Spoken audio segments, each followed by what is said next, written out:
Comment ne pas se tromper de trou? Bonjour à tous, c'est Fabrice Julien, coach et auteur, expert en sexualité. Dans cette vidéo, on va parler de comment ne pas se tromper de trou. En fait, il faut bien comprendre que chez la femme, le vagin et l'anus sont quand même assez proches.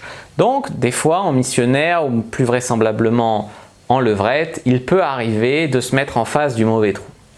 Voilà, c'est une réalité des faits. La plupart des filles, quand elles ne veulent pas de sodomie, elles te disent « Attends, ne te trompe pas de trou », elles te prennent avant, machin.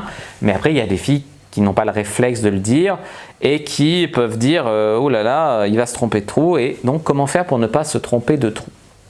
Déjà, je vais vous raconter une petite anecdote. Une fois, je baisais une meuf assez fort en levrette et à un moment, je suis éjecté de sa chatte et je reviens en force.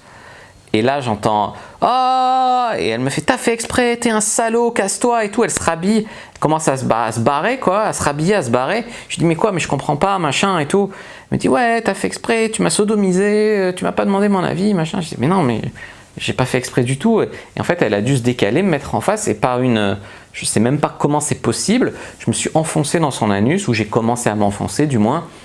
La fille, elle a hurlé, elle s'est rhabillée, elle a cru que j'avais fait exprès, que j'étais un enculé, qui allait la sodomiser sans la prévenir, tu vois. Et il y a beaucoup de femmes qui elles le prennent très très mal. Et je comprends, tu vois, se faire sodomiser sans prévenir comme ça, sans préliminaire, sans lubrifiant, rien, voilà, ça peut déplaire. La vérité, c'est que j'avais pas fait exprès, j'avais pas fait exprès. Donc, ça peut arriver en fait de se tromper de trou, ça c'est vrai. Après, je pense qu'il faut le vouloir quand même. Enfin, à part, voilà, c'est arrivé une fois, j'ai eu je sais pas combien de milliers de rapports sexuels, tu vois.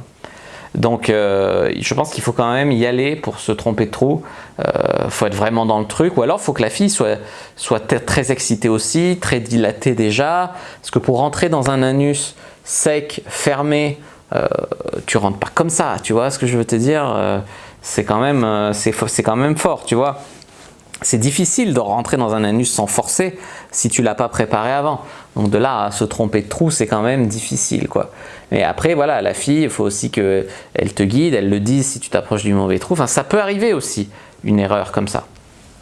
Mais bon, si tu commences à forcer, si c'est sec, pose-toi des questions, tu t'es peut-être trompé de trou. Après, si tu veux faire une sodomie, c'est une autre paire de manches. N'hésitez pas à aller voir mes vidéos sur la sodomie, sur l'anulingus, sur le doigtage anal, etc. N'hésitez pas à aller voir ces vidéos-là. Alors, si cette vidéo vous a plu, n'hésitez pas à mettre un like sous la vidéo, n'hésitez pas à commenter. S'il reste des questions, je répondrai avec grand plaisir. À vous abonner à la chaîne et activer la cloche pour ne pas rater les prochaines vidéos. Me suivre sur les réseaux sociaux, Instagram, Twitter, Facebook. Rejoindre le groupe privé, la communauté de la cyprine. Télécharger le guide gratuit dans la description sur comment rendre une personne accro à vous par le sexe. Et puis je vous dis à bientôt et que le dieu de la sexualité soit avec vous.